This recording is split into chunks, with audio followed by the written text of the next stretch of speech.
Continuation అండి.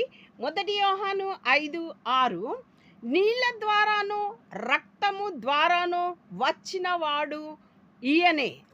ఆయన అనగా ఎవరు? ఈయనే అంటే ఎవరు అంటే అనగా యేసుక్రీస్తే.